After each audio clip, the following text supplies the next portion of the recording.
All right, good afternoon, everybody. Welcome to the House Environment and Transportation Committee for April 3rd. I know the Senate is still in session, but given that it's Wednesday before sine die, we're just going to plow through with our great staff members from the Senate side. So we're just going to kind of go through and see who's here. So raise your hand if you're here for Senator Folden. Okay, how about Senator Brooks? Senator McKay? Senator Bailey? This might be a very short hearing. Senator Gallion. Come on. We got a winner. I believe SB 533, fishing and hunting licenses and trout stamps, veterans determined to be unemployable. I waited an hour yesterday, Mr. Chair, so it's only appropriate I kick things off, I guess. Good afternoon, Mr. Chair, Madam Vice Chair, and members of the Environment and Transportation Committee. For the record, Jordan Glassman on behalf of Senator Gallion to introduce SB 533, fishing and hunting licenses and trout stamps, complimentary licenses and stamp exemption, veterans determined to be unemployable. The committee passed the crossfile of this bill H715 unanimously. There's going to be a forthcoming technical amendment we learned about today. It's being offered on the House version today in EEE. It's recommended by council that the House sponsor also agrees with. The amendment simply deletes a reference to a subsection of qualifications for individuals from out of state and restates the qualifications to avoid any possible misinterpretations. We'd like to thank the committee for its previous unanimous vote on the crossfile and would respectfully ask for a favorable vote with amendment to make sure the bills are in the same posture. Thank you. Are there any questions on Senate Bill 533? Okay. Thanks for being with us 2 days in a row. Anyone here on behalf of Senator Quarterman? Okay, how about Betsy for Chair Gazzoni? SB 597, Human Services, Individual with Disabilities and Service Disabled Veterans Voting Fund. Thank you, Mr. Chair, Madam Vice Chair, and members of the committee. My name is Betsy Hickson, here on behalf of Senator Gazzoni to present Senate Bill 597, Human Services, Individuals with Disabilities and Service Disabled Veterans Voting Fund. The crossfile of this bill, House Bill 773, unanimously passed this committee and has passed the House. The bills are nearly identical, and Senator Gazzoni requests that you amend the Senate bill to be put in the same posture as the House bill. Thank you, and I ask for a favorable report of Senate Bill 597. Thank you. Any questions on Senate Bill 597? Okay, thanks for coming over. We appreciate it. Thank you. Anyone here on behalf of Senator Charles? Senator Elfreth? Okay, how about Bridget for Senator Hester?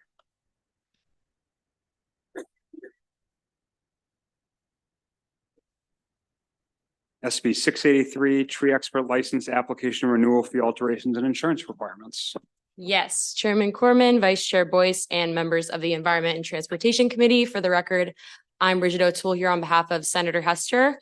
Thank you for your consideration of SB 683, tree expert licenses, application and renewal fee alterations, which as amended raises the cap on application and renewal fees for tree expert licenses in order to provide DNR the necessary funding to implement a forest and tree service program that is effective, reliable, and informative.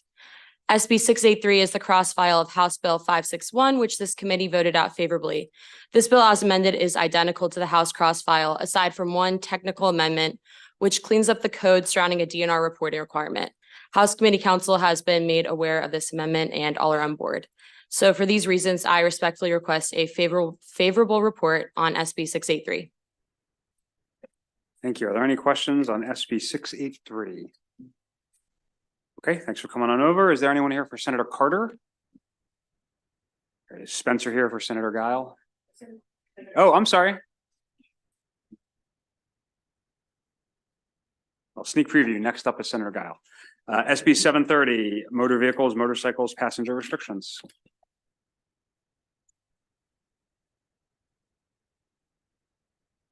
Good afternoon, Chairman and honorable members of the committee.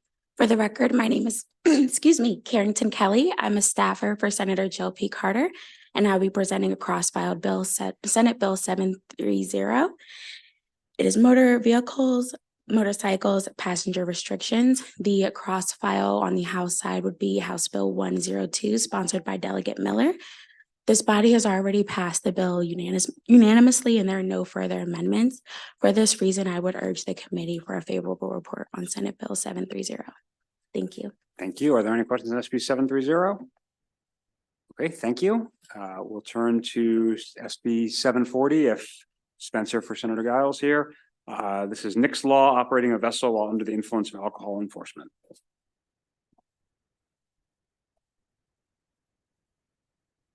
Mr. Chair, Madam Vice Chair, members of the committee. For the record, this is Spencer Dixon, Legislative Director for Senator Guile, here to present SB 740, Nick's Law. This bill would establish the needed infrastructure to enforce existing laws that bar individuals who've been convicted of voting under the influence from operating a vessel. The bill also increases the maximum number of years these convicted individuals may be barred from operating vessels. For individuals who are barred from operating a vessel and are found to have done so, the bill establishes a new misdemeanor and maximum penalties for this new crime. SB 740 was cross-filed with HB 770, which this committee heard on Thursday, February 22nd. As members may remember, this bill came about from a tragic accident in District 33. Having worked with constituents Murray and Ed Barton on this bill, I want to personally thank them for their continued advocacy. SB 740 passed unanimously out of the Senate, so I therefore respectfully request a favorable report as soon as possible on SB 740. Thank you. I think we have a question from the Vice Chair. Thank you so much. Can you outline just a couple of the key amendments that were added to the Senate version? Yes, ma'am. The amendments that were added were to add that new misdemeanor. This was at the recommendation and support of DNR and was approved by council and committee over in JPR. Maybe there was one other technical amendment, but I don't believe there was any other substantive amendment. Thank you so much. Any further questions on SB 740? Okay, thanks for being with us. Thank you very much. We have Connor for Senator Klausmeyer, shellfish aquaculture harvest hours. Does this have anything to do with aquatic mollusks?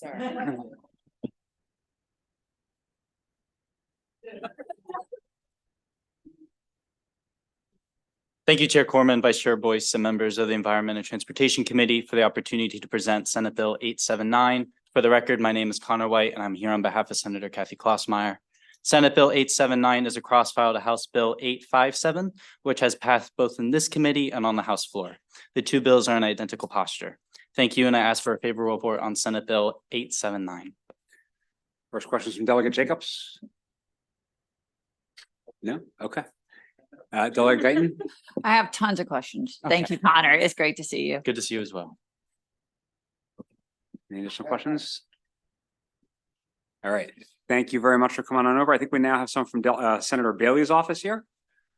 SB 507, Special Chesapeake Bay and Coastal Sport Fishing License, non-residents license fee. Thank you, Mr. Chair, members of the committee. Christina Vigorito on behalf of Senator Bailey. I'll start with Senate Bill 507, which will create a $100 non-resident fee for a special Chesapeake Bay coastal and sport fishing license. This is identical to House Bill 562 as it passed both the Senate and the House. And I respectfully request a favorable report. Thank you. Any questions on this fee bill? Okay, next one is SB 508, hunting non-residential Sika deer stamp fee alteration. Senate Bill 508 would increase the non-resident Sika deer stamp fee from $25 to $200. It's identical to House Bill 497 as it passed both the House and the Senate. And we also respectfully request a favorable report on 508. Thank you. Any questions on this fee bill?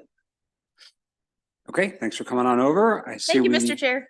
now have someone from Senator Brooks's office for his series of bills. We'll start with SB 450, Baltimore County Speed Monitoring Systems, Residential Districts and Mailing of Citations. Good afternoon, Chair, Vice Chair, and committee members. I'm Kim Shiloh, Chief of Staff for Senator Ben Brooks of the 10th Legislative District. Senate Bill 450, the Baltimore County Speed Monitoring Systems Bill, is the cross file of Delegate Guyton's HB 58. With the inclusion of one additional amendment, Senator Sidnor's amendment, which requires a reporting mechanism to gather additional statistical data surrounding the speed monitoring systems. We have the support of the Baltimore County Senate delegation, Baltimore County Executive, Baltimore County Chief of Police, and many other council members, as well as some community associations. So we would ask for a favorable report. Thank you. Any questions on this bill? Delegate Love. Good afternoon. Do you know who would have access to the data collected under this bill? If my understanding is correct, it would be the Baltimore County Council that would have the data, unless Delegate Guyton knows better. Thank you. That's thank you, Mr. Chair. Okay. Great. I'm glad you were here to do it today. Any additional questions on SB 450? Okay, SB 915, the Biodiversity and Agriculture Protection Act. SB 915 is the cross file of HB 979, which passed out of this committee and out of the full House. It received a unanimous vote in the full Senate, and it's on its way to Governor Moore. Any questions on this bill? Okay, thank you. I think one more for you, SB 916, Fish and Wildlife Endangered and Threatened Species. Sure. SB 916 is in the exact same posture as HB 345, which passed out of this committee and passed the full House floor unanimously. Any questions on this bill? Okay, thank you. Thank you. Senator Brooks, our best. Do we have anyone here for Senator Kramer? Okay, how about Senator Folden? Senator McKay, Senator Corderman, Senator Charles, Senator Elfreth. Excellent. SB 674, abandoned or sunken vessels and waterway improvement fund grants. And I think this one has a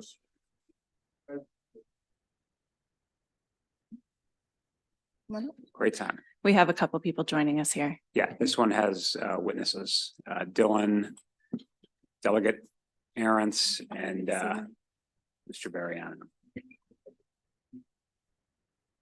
So go ahead. Good afternoon. My name is Allie Carter Kavanaugh. I am here pinch hitting for Senator Elfreth while they are on the floor. And I apologize that our testimony will not be as brief because this is not a bill that you have heard before. So Senate Bill 674 cross-filed with the wonderful Delegate Allen, and House Bill 1461 addresses abandoned and hazardous boats, as well as developing a maritime heritage grant. So any of you that represent waterfront districts will know all too well the challenges that come when a boat is deemed hazardous or considered to be potentially abandoned. The process to address that is currently really antiquated and cumbersome. And we know from an instance in District 30 a few years ago that in order to lift a boat that has sunk, it costs 5 times more than it would be to just tow it. So we've been working with DNR over the interim trying to find a solution. And we realized that right now DNR is only permitted to collect information on boat registrations in the form of a physical mailing address. So when the Natural Resource Police see that a boat is taking on water or has been there for a while and is potentially abandoned, the only means of contact that they have for the last known boat owner is a physical mailing address. It is 2024, and we are very proud to introduce this legislation with Delegate Allen to bring this up to current day. So the bill first will empower DNR to collect a phone number and an email address for boat owners with their biannual boat registration. It will also allow them, if they choose that it's necessary, to collect an alternate contact information so that there is another option for contacting these boat owners. It also empowers DNR to post public notice, not just in local newspapers, as the statute says now, but they will also now be permitted to post that public notice in the on their website, on social media, in any other venue like that. And in partnership with the Queen Anne's County delegation, who you'll hear from in just a moment, we have also amended this bill to include a provision that a boat that does not have an active registration or an active contact will have a wonderful sticker put on the side of it with contact information and a deadline to contact before the boat is towed. Second, this bill establishes a vessel turn-in program. This is a program that many other states already have, understanding that maintaining and operating a boat is a financial responsibility, and financial positions of individuals change a lot. So this would allow boat owners to contact DNR and voluntarily turn in their vessel if they're no longer able to care for it, and that will prevent it from being abandoned. Finally, it establishes a maritime heritage grant. This is $250,000 out of the Waterway Improvement Fund, administered by DNR, and this will empower us to tell the really unique and rich maritime history of Maryland. So I urge a favorable report on Senate Bill 674. Mr. Chair, Madam Vice Chair, members of the committee, thank you very much for allowing me to testify on Senate Bill 674, House Bill 1461. I just want to demonstrate my appreciation to the committee and also Senator Elfreth's office and Delegate Allen's office for accepting the amendment. This is an important bill for us in Queen Anne's County and anyone, quite frankly, with the waterway, and they're actually experiencing some of these issues with boats being abandoned. I just want to, again, thank you all for that and urge a favorable report on the bill. Thank you. Mr. Chair, Madam Vice Chair, Dylan Baylor on behalf of the Department of Natural Resources here in full support of this legislation as well. As Allie from Senator Elfreth's office mentioned, makes a variety of changes to our abandoned boat law and structure here. The department really appreciates the modernization methods of being able to contact vessel owners that for vessels that are deemed abandoned, and also ensuring that we have the proper information to contact those vessel owners. I think secondly, one of the most exciting things about this bill for the department is the creation of the voluntary vessel turn-in program. There are other states that have this, and the one thing that we've heard from Delegate Aaron, Senator Elfreth, and a variety of members on this committee is the challenge that abandoned boats pose. And we certainly agree with them and are trying to do everything that we can to mitigate the hazard that those boats pose. And through the work with the sponsor and the delegate and a variety of members over the interim, we came to the conclusion that one of the best ways to do that is through a vessel turn-in program, which will allow vessel owners that can't manage their vessel anymore to turn them into the department prior to them becoming abandoned and becoming an environmental or health or navigational hazard in the bay. And then lastly, I just want to send appreciation to Delegate Aaron's for working with us on an amendment to kind of clarify the process for vessels that we don't have the registered owner's information, to ensure that we have the power to place a sticker on the vessel and have more power to be able to get hazardous vessels out of the water. And then lastly, I think this might be my last bill of the year. So thank you all for dealing with me all year. Thank you. Good afternoon, Mr. Chairman, members of the committee, Bruce Periano, aka the Candyman. I'm here on behalf of Queen Anne's County with Senator Aaron's very strong support of this bill. Not only is this bill bipartisan, as you can see, but seriously, it is a combination of two legislators, senator and delegate, coming together and taking the hearts of both of their bills, putting them together in this bill. Really need you to pass it. It's a tremendous problem in Queen Anne's County. I understand Baltimore County and elsewhere. And what's so fascinating is, and I'll finish with this, is on page 7, the idea that came up with Senator Elfreth of this volunteer give back program, which other states have, where without any cost to the boat owner, they don't want it anymore. They want to get rid of it. Call DNR, they come get it. That'll help solve the problem enormously. So I know you're all busy. I know you want to get out of here, but please pass this bill before you leave. Thank you. Question from Delegate Naraki. Thank you, Mr. Chair. this could really be for anyone, but probably to DNR. So how does this help with the titling issue? I know that many of the abandoned boats that are in my district often have these complex titles. You can't really track down the owner, that sort of thing. So how does that get to that problem? Yeah, and I know Delegate Metzger, I think, had a bill on that. Yeah. I think that's an issue that we're going to definitely look at over the interim. But I think with regard to at least the registration on the vessels, this bill will ensure that DNR has better information with regard to the specific registrations, but we are aware with the titling issue. And Mr. Weaver, Sam Weaver, I think, we've had a lot of conversations with him to try and figure out what we can do on that front too. Okay, maybe we can catch up a little bit offline on that issue. Absolutely. Thank you. Yeah. Delegate Holmes. Thank you, Mr. Chair. And I want you all to understand that my question has nothing to do with my forthcoming yes vote. I'm just curious. What will DNR do with all of these boats? Yeah, I mean, that's an interesting question.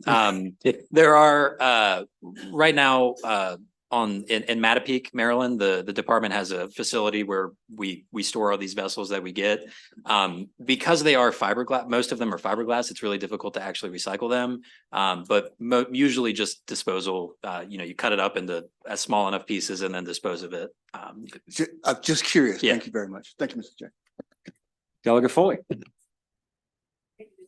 My question is just to make sure that I'm very clear in this. So in terms of the notification, the public notification, so that you have it publication in at least one newspaper of general circulation, and then now you've added also digital media. Digital media doesn't replace the publication in the newspaper, is that correct? That's correct. It's in Okay. addition to, our goal is to empower DNR with as many tools in their toolbox as possible. And speaking of, one thing I forgot to mention is DNR has committed to implementing the vessel turn-in program at no additional cost. They're able to do it under their existing budget.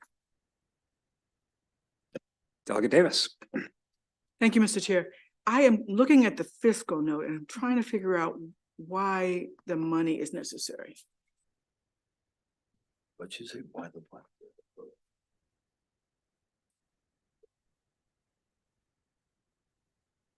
Yeah, I mean, so I can take a first crack at it. I think the part of the fiscal note is the $250,000 for the Maritime Preservation Program. That's not new money, so it comes from the Waterway Improvement Fund, which is funded from every time somebody buys a boat, the 5% vessel excise tax goes into the Waterway Improvement Fund. So this would not be new revenue; it would kind of be a slice of that to be able to support that program. And then I think I think a part of the fiscal note is also from the Maryland Historic Trust and Department of Planning, which to help facilitate the giving of those maritime preservation grants for staff and other administrative costs related to that. Does that answer your question? Well, it does, but my question is, how do you get a grant? How do you get a maritime heritage grant? What do you? Yes. So, and I know this was Senator Elfreth's primary idea as well, but I think through this bill, we'll dedicate the revenue for that purpose. And then between DNR and the Maryland Historic Trust, they'll facilitate the development of the grant application and what the criteria will be around that. And I also defer to Ally if she has any. Yeah, that's correct. And I do also want to point out that the fiscal note does include an allocation of $125,000 in special funds for the vessel turn-in program. But like I said, DNR has committed that they won't need that extra funding, so that piece can be removed. So the remaining is the $250,000 for that maritime history grant, and that will be administered by the bill gets into all of the specific language of exactly what kind of organization can facilitate the administration of that grant. But the essential goal is to increase the access and educational opportunities around maritime history. There are a lot of organizations that are doing amazing work around that right now, and so this is to help support that and to grow new programs as well. Thank you. Delegate Allen. Thank you, Mr. Chair. I just wanted to thank Senator Elfreth and for all of you for your partnership on this bill and for all your hard work, despite the House Cross Files glaring sponsor problem. Okay, any additional questions on this bill? Delegate Jacobs. I wasn't gonna ask one, but since it's Dylan's last day, with bill hearings. You Yeah, said, you said a few minutes ago that the waterway improvement funds that were earmarked for this legislation was coming from the 5% excise tax. Is that correct? yes. Isn't it also including the registration fee for boats? Tangentially, so the register, and you guys heard a bill earlier this year on the boat registration rates. That money goes to the State Boat Act Fund, which is a special fund, which the department uses to implement everything in the State Boat Act. The Waterway Improvement Fund is a subcategory of that. So if that bill passes the Senate, the part of the increased revenue would go to support this and a variety of other things, but primarily the entirety of the Waterway Improvement Fund. But potentially part of that registration fee could eventually end up funding this as well. Yeah, and that would be the department's intention. Additional questions? Okay, thank you all. We appreciate it. Thank Let's you bring very up much. Senator Folden. I'm worried he has on his desk in the Senate like that Ferris Bueller dummy thing. And the president might notice he's missing, so. That's all right. I told him I was running. Thanks, sir. SB 397, Vehicle Laws, Military Vehicles Registration and Operation. Thank you, Mr. Chairman, Madam Vice Chair. I wanted to make sure I was here for these very important bills and for you all to be able to ask your questions and have them answered by me directly. So thank you for indulging me. Senate bill, for the record, Senator William Folden, representing Legislative District 4. Senate Bill 397 deals with the simple idea that we will allow the authorization of retired military vehicles to be able to be registered with a special registration category, much like they're allowed for other types of vehicles for shows, parades, and the like. This obviously is not a daily commuter, but they are things that are a part of our ongoing environment that we live in, where we want to be able to have these events to pay homage to those that have served our country, as well as those that have sacrificed for all of us and our freedom. So this is just an opportunity to pay it forward, allow these military vehicles to be utilized in this in this scope. And really it's about that simple, Mr. Chair. Thank you. Any questions on SB 397? Okay, we'll go to SB 1004, Motor Vehicle Specially Designed Vintage Reproduction Registration Plates.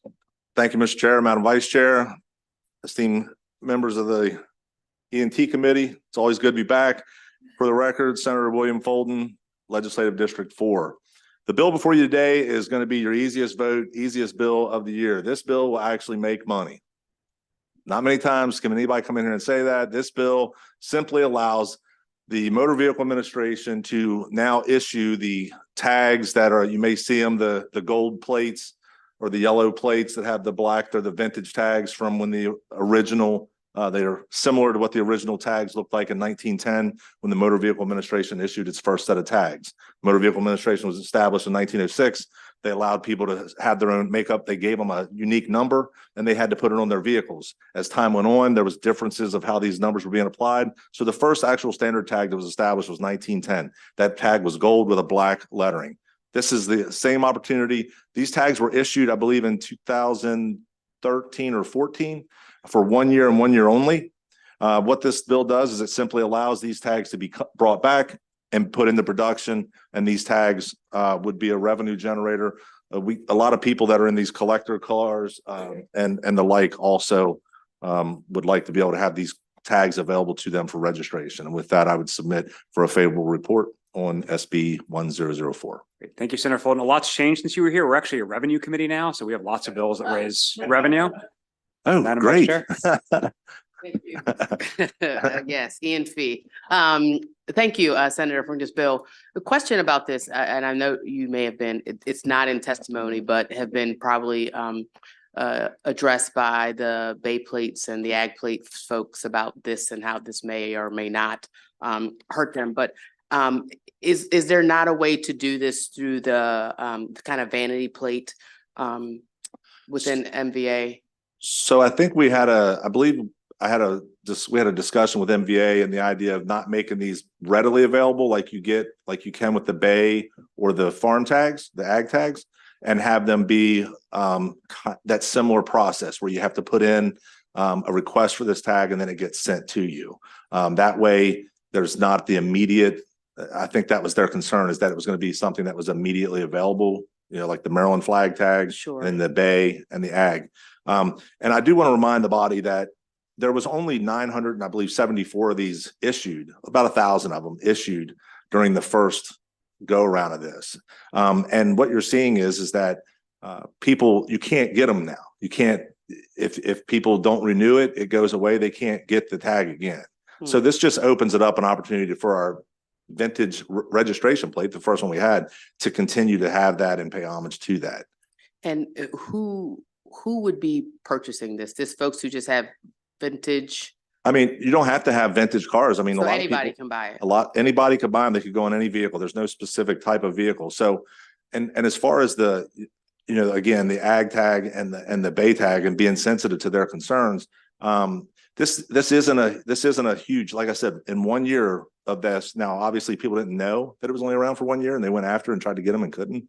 But in 1 year, the first year was 974. So this is not a huge moneymaker that's taken away from their organization. And just so that I understand, even in that time when the 1 year was offered, when they didn't renew them, they lost them? If they didn't renew them, they couldn't put them back on the vehicle. So if they didn't renew them and they like transferred or didn't renew them or transfer them to another vehicle, they may still physically have them, but they can't, they were no longer allowed to be renewed. So they can't get them again. Interesting. Thank you. Delegate Healy. Thank you. Oh, hey, yes. Nice to see you. Hi, Delegate. I along the same lines, I'm also concerned about the ag tag and the Chesapeake Bay tag. You know, historically, we're concerned about cannibalizing that revenue for those groups. And so I just want to understand what you've done in this to prevent that from happening. So in a discussion with MVA, what we had considered was the idea that the tags would not be readily available. You couldn't get them right away at the MVA. You would have to actually, and so a lot of people just want their tags right away, honestly. I mean, they have three options. You get the Maryland tag, you get the ag tag or the Bay tag. They're the only three that are available right away for pickup. And what these would be is something that you would have to be able, you kind of like the organizational tag, you'd have to apply and say that you specifically would like this type of tag. And then it would be sent to you through the MVA after it's processed. So it would operate more like the vanity tag Yes. operations? Yes. That's basically. I mean, is that pretty accurate? Yes. I don't want to misspeak. So I just conferred and MVA says yes. Okay, that's helpful. Thank you. Yes, thank you. And unlike the ag tag or the Bay plates, there's no group that gets the revenue. It would all go to the state. It's not to correct. support a cause. That's correct. Okay, Delegate Holmes. Thank you, Mr. Chair. And to change the subject, Senator, have you yet decided which outfit to adorn yourself with appropriately for circus? Delegate, you know, you Thank came over. Mr. Chair. You came over and offered that one trick pony comment. I can't, come on. And Senator, good news for you, the Senate's adjourned, so you can. Oh, great. Thank you. Any additional questions? Okay, thank you. I Thank you, Mr. see we have Senator Quarterman, Maryland, SB 553, Maryland Zero Emission Electric Vehicle Infrastructure Council membership and reporting. And Senator, as you're starting, can you just let me know the status of the Hagerstown field, and are we going to be having a season in May? What's going on? Opening day is about 4 weeks. Anyone wants Try. All right, thank you, Chair, Vice Chair, members of the committee. For the record, Senator Paul Quarterman, District 2, representing Washington and Frederick counties. I have the opportunity to present Senate Bill 553. This bill is a cross-file to House Bill 437. You guys heard this bill. This bill passed this committee unanimously. This bill passed the House floor unanimously. Basically adds to the composition of the Zero Emissions Vehicle Infrastructure Council. Like I said, it's passed already, so we would appreciate a favorable report. Great. Any questions? Okay, thank you. I think we're going to pause to give our other senators a chance to get over here. So everyone, I think he might be on his way though. So is Senator McKay coming over? I believe so. I'm his representative. Okay, is he not coming over though? Because the Senate adjourned. So I just want to make sure he doesn't want to come present this bill that I know is important. Okay. Great. Great timing, Senator Kramer. SB 1055, roosters restrictions. Great to have good timing. Thank you, Mr. Chair. Oh, look, and you got a full house. Hey. Good afternoon, Mr. Chair. Madam Vice Chair and members of the committee. Ben Kramer introducing Senate Bill 1055, which is a cross-file, Mr. Chair, of House Bill 1030, Delegate Allen's bill. Bottom line is, folks, cockfighting is still a problem. And the one way that we have an opportunity to help address the issue is to get after the breeders of the roosters used for cockfighting. The bill before you just simply provides that there's a prohibition on having more than 25 roosters on a property, more than 5 per acre. Again, the goal here is that they don't necessarily have the roosters fighting on the property, but there's such big money in raising these roosters for cockfighting that this will afford law enforcement the opportunity to investigate and address the problem. I don't know whether anything has changed, Mr. Chair. There was no opposition to the bill at the Senate hearing. My understanding is there's an amendment that erases the fiscal note.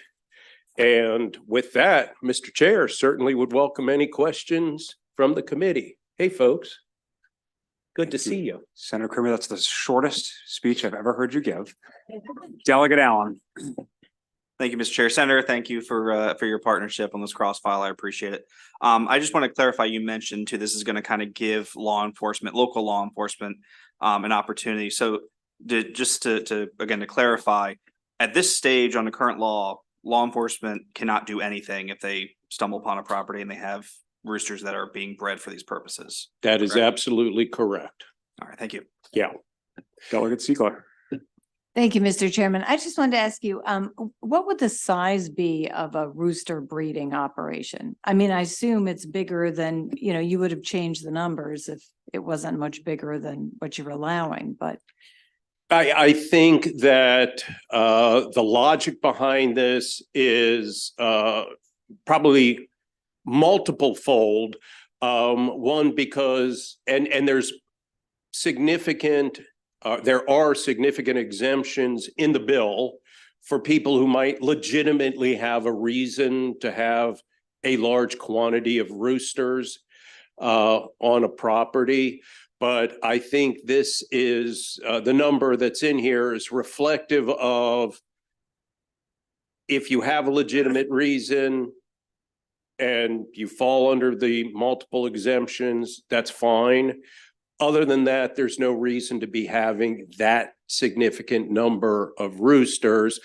And quite frankly, look, the folks who are doing this are smart, and they may or may not have fighting rings on the property or the equipment that's used to train the roosters to fight. So it may not be obvious or evident when the enforcement personnel go in, but there have certainly been situations, even in my county in Montgomery. I'm like, who would have thought in the last couple of years there would have been a major bust of a cockfighting ring in Montgomery County? But there was, and they had a significant rooster cockfighting breeding facility there. But I think 25 is the figure, and the 5 per acre that sort of helped reach a balance between those who would have a legitimate reason to have roosters and those who are doing it for purposes of fighting.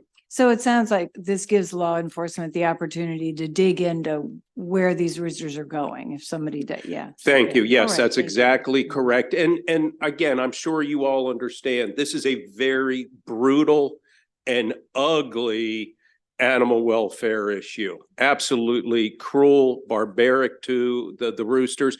Just the training and the way they are kept and housed is brutal. Commissioner Boyce. I'm Hi, looking. Vice Chair. Hi, Senator Kramer, how are you? Nice to see Good you. to see you in ENT. I had asked a question earlier of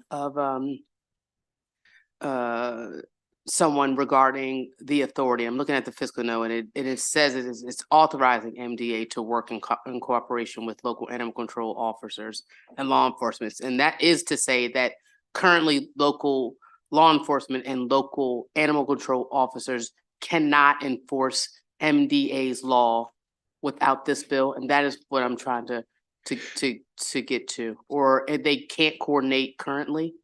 No, I think the issue is that currently there is no sanction for having all these roosters on a Yes. property. Okay. This now, with passage of this bill, we will afford the enforcement personnel the opportunity to now go and investigate. And if they determine that there is this large quantity of roosters, it will give them the opportunity to look deeper to see if in fact Sure.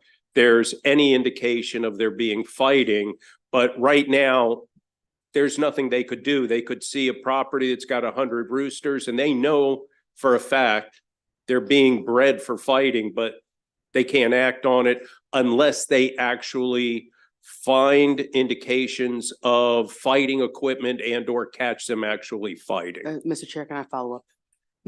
Senator Kramer, so in given local laws, for instance, Baltimore City, you have to have a permit in order to have chickens, roosters. In the same way in local jurisdictions, and I don't know what it is, could local jurisdictions not currently enforce based on the permit that would allow the number of quote unquote chickens or roosters on one's property to begin with?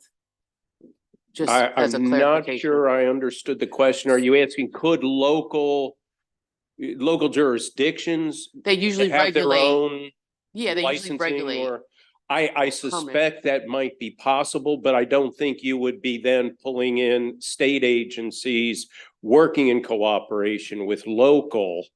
And I think the goal here is that rather than do something piecemeal, county by county, just like we have statewide licensing for dog breeding. Sure. And of course, locals can then go beyond that. Sure. And I think the goal here is to create a statewide floor. And then certainly locals can go beyond that. And then last follow-up, Mr. Chair. So to your point, we don't have state law that regulates the number of, well, quote unquote, chickens and roosters that one could have, since local jurisdictions usually manage the permitting process. I'm just trying to understand a little bit more about the state and the local jurisdictions responsibility of managing not only animals and the permitting of animals, and then this bill as it relates to looking at the size and number based on kind of like that first ability to say, this something else may be going on here, I should go investigate. I think the local bills generally are reflective of nuisance. People who have roosters and chickens in their yards and they become a nuisance. And this bill is very more tailored and focused on the issue of cockfighting and the cockfighting breeding facilities, as opposed to, I think, some of those local bills that I know are becoming more prolific as far as complaints from residents about the noise, particularly from roosters in neighborhoods. Okay, thank you. Thank you. Good to see you. Any further questions? Okay, thank you, Senator Kramer. Thank We you, will Mr. Chair. Thank you, turn committee. To Senator McKay. We'll start nice and easy with SB 504, motor vehicles, recreational vehicle dealer agreements.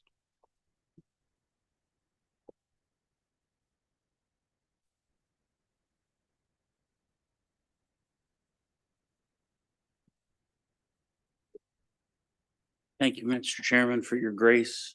Got tied up in the Senate floor, sir.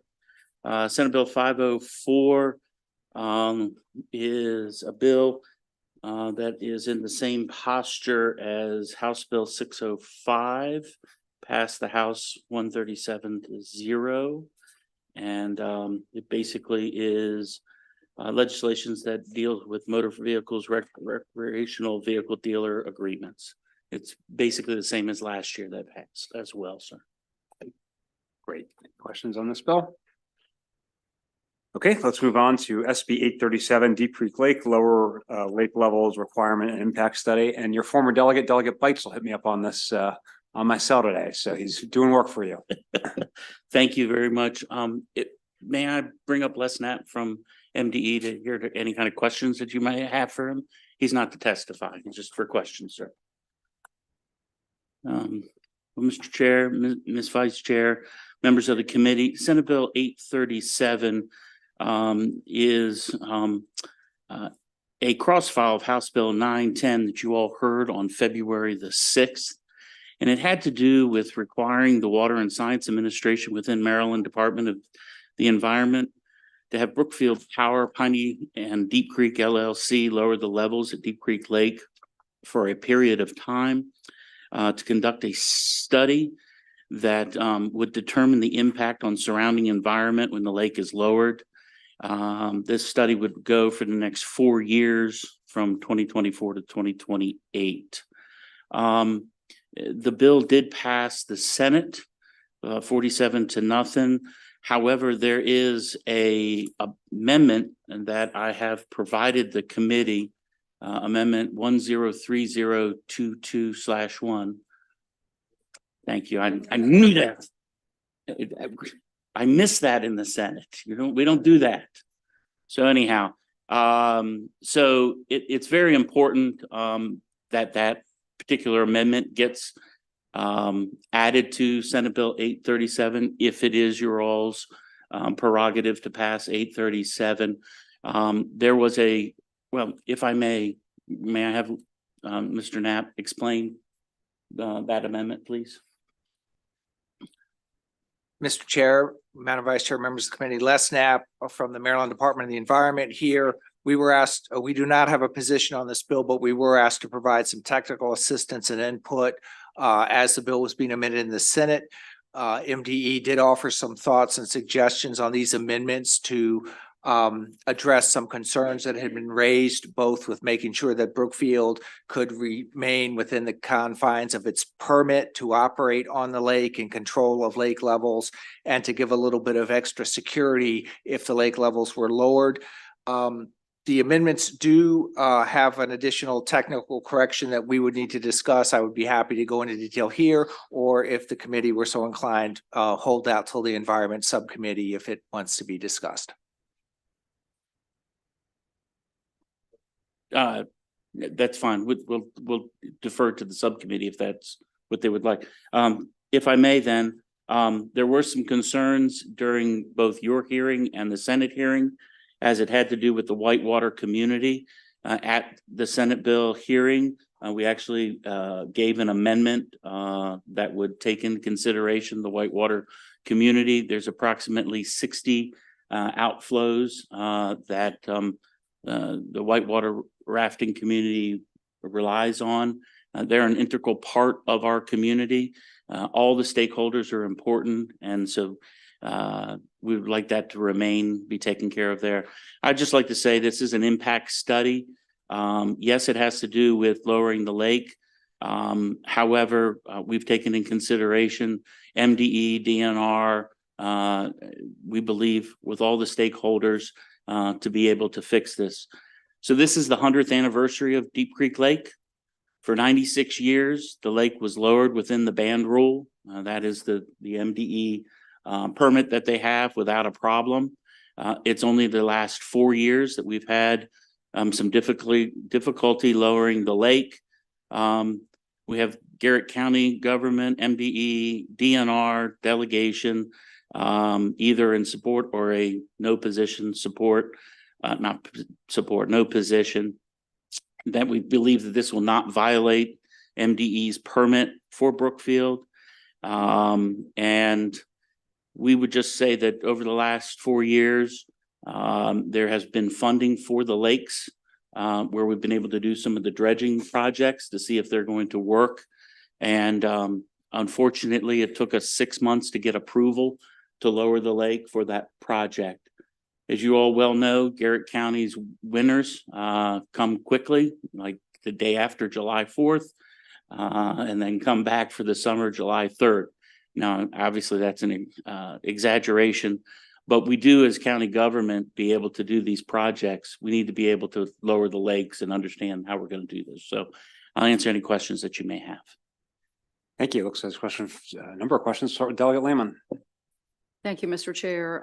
Thank you, Senator McKay. I have heard from the Whitewater group, and my understanding is they still oppose the bill with the amendment. So who was consulted about this, and could you explain the amendment, please? Yeah, the amendment actually on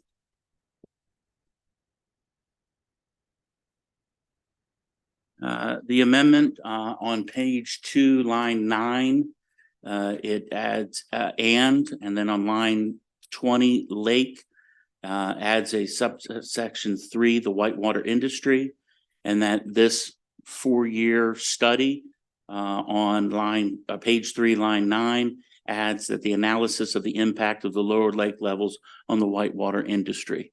They are, as I said, an integral part. They are not the only industry that's affected by the lake levels and that kind of stuff. But we do want to make sure that they're part of the study. And at the end of the day, the study has given MDE and DNR the ability to decide when they're going to raise the level and not raise the level, just in case there are any kind of drought concerns or there are any kind of financial concerns economic wise, if Brookfield has to adhere to any kind of requirements for the contracts that they have for the power that they provide. Okay, but did you consult the industry directly with the amendment? Absolutely, no, ma'am. The one person who did come to the committee to oppose it did have a conversation with him and saying that this was what we were going to do to take care of that. Okay, well, Senator Bambakis has been. Apparently they're still opposed, but my other question, Mr. Chair, if I might, I was hoping somebody from DNR was still here, but he's gone. So I don't know what MDE officially said. It was a letter of information, Mr. Knapp, not for or against. Is that right? We actually took a no position on this bill, and both bill sponsors asked us to engage for technical advice and support as they considered these amendments. So we did participate in those discussions, as did DNR. Okay, but DNR said, even though they wrote only a letter of information, Senator McKay, this will kill or limit vegetation in the shallow regions of the lake where SAV is used for juvenile fish habitat. What is your response to that? Well, that's the whole concept. For 96 years, we've been lowering the lake and taking care of the grassy and vegetation areas that has stopped people who actually own houses upon the lake to be able to swim and also be able to boat. So that's why we're trying to do a study to take in consideration of all the impacts. Thank you. Thank you. Delegate Davis. Thank you, Mr. Chair. Good to see you again, Senator McKay. Yes, ma'am. So this bill is not just a study, correct? It is a study, and it is to lower the lake within the ban rule, which is within the MDE permit that was granted to Brookfield. And this is currently regulated by MDE and DNR? Yes, ma'am. So it's your if we were to pass this bill, we would be usurping the power of MDE and DNR. Actually, we were not. They will be working within the band rule. The band rule in their permit determines how high the lake can go and how low the lake can go. It can be then recharged so that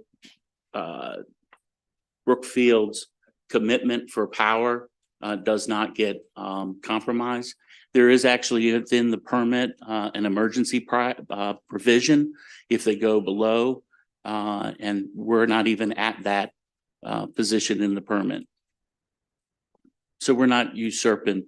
We're actually working in congruence with MDE DNR. Okay, but you need the legislature to somehow put our finger on the scale to tell them what to do. Well, we need to do that because over the last 96 years, we've never had a problem. And this General Assembly has passed state lakes restoration funding in years past. And actually, it's over in the House right now. We'll see if it remains in the House. I do believe it will. And it's funding that takes care of all of the lakes in the state of Maryland, which can be used for the dredging of the coves to figure out the way that we can handle that. So there is no doubt about it. Brookfield is one of the people who benefit from the ecosystem of the lake. The whitewater community is one as well, but there's also 14 other. And so I tend to believe we've struck a balance that we can have everybody, and as long as MDE and DNR are the ones in control saying, yes, it is okay, we're not in a drought, you should be okay with your lake levels. Or if Brookfield comes and says there's been some kind of a natural disaster and we're unable to perform the 2% of our agreement for our total amount of electricity that we will provide, or there'll be a heavy fine. Thank you so much. Thank you. Senator, I think there are 16 state-owned lakes. Is that Yes, right? sir. Okay, this is probably a question for Mr. Knapp. Is there a prior example of the legislature setting the level of a lake? Not that I'm aware of. Okay. If I may, Mr. Chairman. So while I could not find any precedents by setting the lake levels, what does set the lake levels is the MDE permit. And that's a process that goes on. This was done about 11 years ago. Takes into the consideration of where the levels are, and Brookfield can move that level within that band rule. And this particular lake level that we're asking them to lower, while I would concur with you, is not there is not precedent for it. The difference is that it's within the band rule and the permit that has already been issued. So we're not changing anything. All we're saying is, Brookfield, please operate within the band rule. Thanks. I just want to be clear. You're not concurring with me because I don't know if there's precedent or not. I'm asking. Well, I was concurring that I could not find that. Okay. Got it. Okay. Delegate Foley. Thank you, Mr. Chair. Thank you, Senator, for being here. We heard this bill on the House side a while back. My question is, do Brookfield and the Hydroelectric Association still oppose this bill? I do believe they do. Uh-huh. We tried to have a conference meeting with them to discuss the bumpers to make sure that their issues would be addressed. Taking consideration, we had MDE there, DNR there, Delegate Heimball and myself. And that did not go well. They were not interested in discussing anything. They wanted to debate the science on the number that was picked on the lake level. Mm-hmm. It appears, reviewing their written testimony, that they are concerned that they will have operational difficulties. I don't know whether you could comment on that, or perhaps Mr. Knapp could comment on that. Les could. I don't know. I don't know about the levels and what levels they need, but they appear to be saying in their testimony that this would severely impact, their operations as a hydroelectric power company. I don't know if you're prepared to comment on that. I'm a little concerned about that, and that's why I'm asking. Well, the only thing I can say is that the permit that has been approved by the Maryland Department of Environment gives them a band rule. It tells them where it can go and where it can't. And the level that is being asked to be lowered is within that band rule. So that means it will not violate their permit. They are concerned, and we are concerned as well. That's why we put in the legislation in the amendment that the Senate had passed over, that they could work with DNR if there was some form of a natural disaster, a drought, or there was some form of a couple years ago, right around Christmas time, the levels of the temperature dropped so much that they were close to having issues in providing, but that was to provide for their overall portfolio, not just the lake. That would have been the complete portfolio that they sell on the market. Right. And it only, as my understanding, represents 2% of their portfolio. The lake does. The lake does. Okay. That is my understanding. Okay, thank you.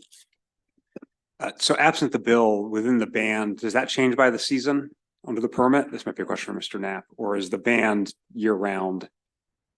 So the permit for Deep Creek Lake is fairly unique in Maryland and is actually one of our most complex permits. That band, that lower and upper levels for the lake does change seasonally, and it is designed to take into account the changing of the seasons, precipitation, as well as to make sure that there is an adequate level both for recreational use of the lake, for Brookfield, and the extent that they are called upon to generate emergency power from their facility on the lake to do so and take some water out for that, and also to accommodate the whitewater rafting industry. Okay, and so obviously Brookfield can adjust the water level within the band at any given time, depending on the season, right? Yes. You, MDE, through a permit have set that band, but can you direct them to alter the level of the water under the permit? Under the permit, we do have some authority. If the bands are starting to, especially if they fall below, yes, then there are penalties associated with that. We can direct them to stop production up to a point. With Brookfield, there is an additional complicating factor that they, of course, are part of PJM, and they are an emergency power generator. So in the event of a power emergency, PJM may require them to use that facility to generate emergency power. So that's an additional complicating factor. Okay. Delegate Healy. Thank you, Mr. Chair, and thank you, Senator, for this. It's very enlightening and educational. I know the committee's been to Deep Creek several times, and it's a lovely location, and certainly my concern is the same one we've heard expressed.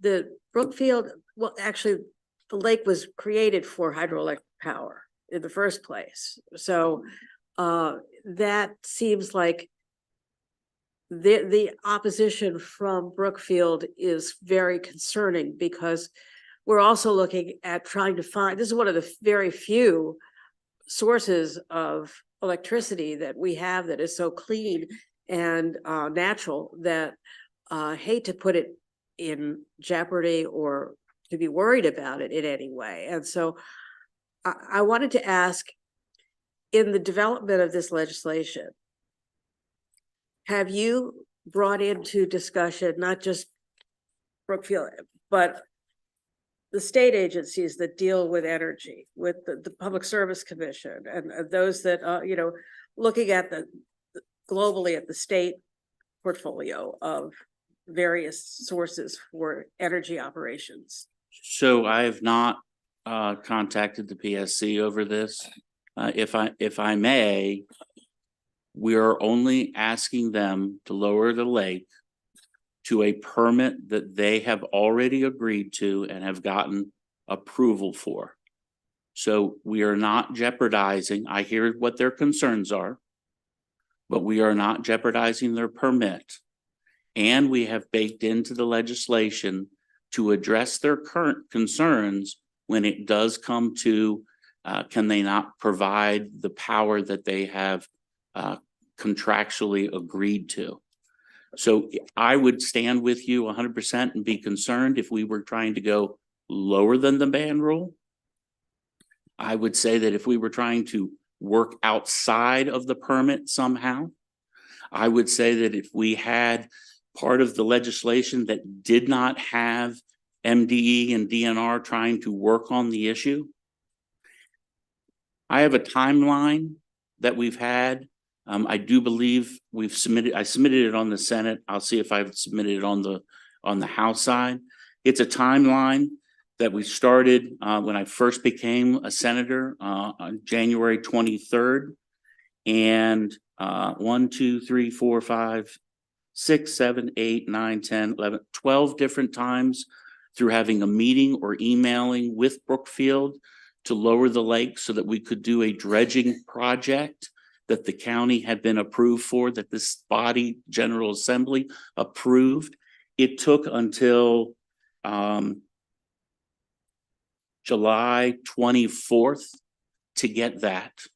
And so while, yes, Brookfield is very important, and we do not want to compromise any of their ability to provide power, clean power, to the state of Maryland, but I can't wait 8 months to get an approval for a dredging project that for over 96 years, there was not a problem with lowering the lake level within the permit. Okay, thank you very much. I just have one question for Mr. Knapp, and that is with the MDE, since you manage this permit,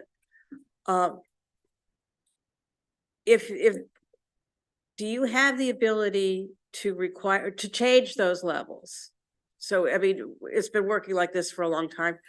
Can you change them, because if it comes too close, because weather changes and things, it's not just emergency situations, but there's some things that if it's close on a regular basis and it's like on the edge and creates a tricky situation, does MDE have the authority to go in and change what the levels should be?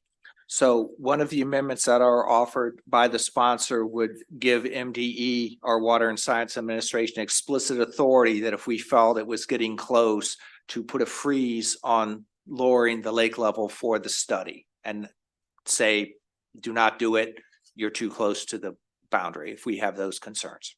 And that would be your judgment based on your science and your knowledge of what is happening, correct? Correct. Thank you so much. Great. And I'm sorry to beat a dead horse, Les, but I'm just trying to understand. So the bill says the Water and Science Administration and the Department of the Environment shall require Brookfield to lower the lake level of Deep Creek Lake to a level not greater than 2,457 feet for a period of at least 4 weeks between October 31st and January 1st, both inclusive. If we do not pass this bill, can MDE do what I just said? I would have to check to see if we could actually, within that bandwidth, mandate them to take that down to a level. I'm not sure that we have the, go ahead. I apologize, Mr. Chairman. We actually addressed that through Garrett County, and I'll end up, it's one of the meetings that we had in April, and actually has a letter that we asked MDE, could they actually mandate and they came back and said no, but I will get a copy of that to you, sir. I appreciate that. That'll answer that. Madam Vice Chair, I swear that's it from me, Senator. I think he's lying, because I may make him ask another question. So thank you, Senator, for bringing this. And this has been highly complicated. And I do want to respectfully say that, because at some point, I think to Delegate Davis's point, is it our job as a legislature to essentially legislate a regulatory process that seems to Mr. Knapp's point, can go in flux. And it sounds like, and correct me if I'm wrong, to the chair's point, is that there's a number mentioned in this bill, but I don't know, is that number the lower end of the band width? And if so, then that means it would go below the band range. Yes or no? So there's Him to answer that. The yes. number is within the band rule. Okay, and as I'm hearing you testify, Senator, it sounds like in the past, this has been done without this process, and for whatever reason, maybe it's because of new management, that they haven't done it, therefore, okay. So we're in the middle of a fight. Okay, so my last point I want to make is that we just passed, it's going to the governor's desk. The Department of Natural Resources just passed HB 109, and what it allows is an individual to remove SAVs on their own. I'm letting you know that is there, and wondering if something like that then helps. While that will help, there's no doubt about it, but it doesn't address the dredging projects that we are planning in the pilot that we did in the Arrow Cove. Well, and it looks like we've done very well with that. Well, as I understand, given the fees that the ENT Committee has raised this session, that there will be going to a lot of, especially the boat registration fees, that would increase DNR's funding to be able to do some of these dredging projects that they haven't been able to do in the last 10, 15, 20 years. Is that so? I don't know that, because I believe the State Lakes Restoration Fund is where the money, that's where that comes from. I do not know that boat registration can be do that. It may be. I don't Some know go that. to dredging projects, I think, beyond. Yeah. There again, I don't know that. So I just again, I'm concerned that we are in the middle of a fight that can be to the point of the bill can be done currently by the Brookfield. And I also wanted to point out which there's a group, the mayor and town council, town of Friendshipville. Friendsville, yes, ma'am. Yes, they are disappointed that they were not included and do not support this. Did you know that? Absolutely. That Okay. was, they sent the letter the day of the hearing, and Okay. we then called the amendment. And so we already took care of that. Okay. That the whitewater community, because that's what they're concerned about, and rightfully so. So I will, unless there's any other questions, Mr. Chair, I will leave it this. Some of you have had long relationships, some I've had short. I'm a straight shooter, and I am not going to put in a bill that is going to hurt Brookfield as a producer of energy. And I'm not going to be putting in a bill that is going to put one community over the other. I believe through this process, we have demonstrated to take the concerns of Brookfield, take the concerns of the whitewater community, take the concerns of MDE and DNR. You have my word.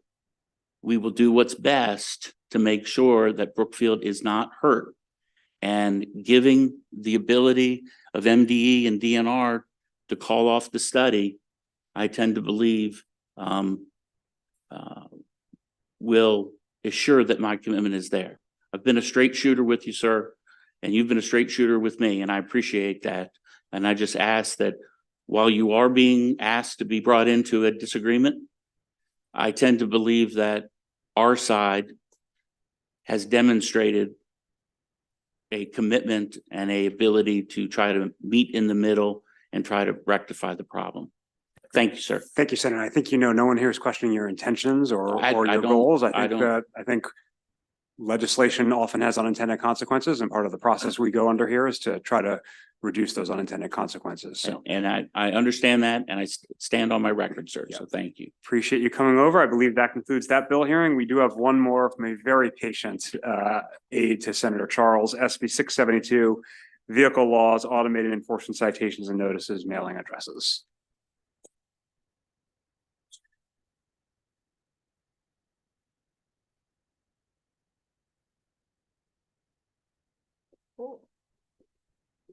Good afternoon, Chair Corman, Vice Chair Boyce, and honorable members of the Environment and Transportation Committee. For the record, my name is Becca Rhodes, and I am Chief of Staff to Senator Nick Charles, here to introduce Senate Bill 672. This is a very straightforward and common sense bill, and it's just meant to save our constituents time and money, which I think we can all agree is a great prerogative. Senate Bill 672 is a cross file of HB 552, which was sponsored by your great Vice Chair, Delegate Boyce. That bill has passed this committee with an overwhelming majority, and Senate Bill 672 is in the exact same posture. So with that in mind, I would urge a favorable report, and I'm here for any questions. Thank you, and thanks for hanging with us. That concludes the bill hearing. Thank you, guys. Thank you for your time. Subcommittee announcements. Delegate Stein? Mr. Chair, Environment will meet at 3:25. Any other subcommittee announcements? Okay, I do believe we have a very important item of business, our moment in ENT history. Thank you, Mr. Chair. I actually have a few today because I don't know how many more opportunities we're going to have, but with respect to the Speaker Pro Tem, I'll try to go as fast as possible. So, colleagues, it's been 13 years since sheriff deputies from Calvert and St. Mary's County wanted to enter into a mutual aid agreement to allow their officers to perform some duties in Charles County. One of our colleagues ultimately did vote for this controversial deal, but not before asking tough questions like, does this provide for urgency, or are we just crossing county borders willy-nilly? So if you would give a hand to our inquisitive colleague, Delegate Deborah Davis. Colleagues, it's been 42 years since a true David versus Goliath victory occurred at the 10-mile cherry blossom race, sponsored by Delegate Ciliberti's favorite drink, Perrier. In that race, a 26-year-old vocational education teacher upset a 4-time defending champ who was also coming off victories at, for example, the Boston Marathon. The runner-up blamed the result on the wind. The champion waited until the very last part of the very last mile of the race to make his move, later saying, I wanted to make a move at that point, so I made a hard surge, and that seemed to be the difference. So everyone put your hands together for the gold medal finisher, our colleague, Delegate Terry Baker. It has been 25 years since the newly christened and revamped Six Flags America opened in Prince George's County after a rebrand. And a lot of people were happy, but one of our colleagues had some concerns, saying at the time, Adventure World has been very, very good. Six Flags can't come in and expect to reap the benefits of all that land without being a good corporate citizen. So if everyone could put their hands together for the then Watkins Park Homeowner Group President, Delegate Marvin Holmes. And finally, it has been 26 years since anti-abortion activists were held liable for extortion under federal racketeering laws in a big court case. They used harassment and violence in an attempt to shut down a few abortion clinics.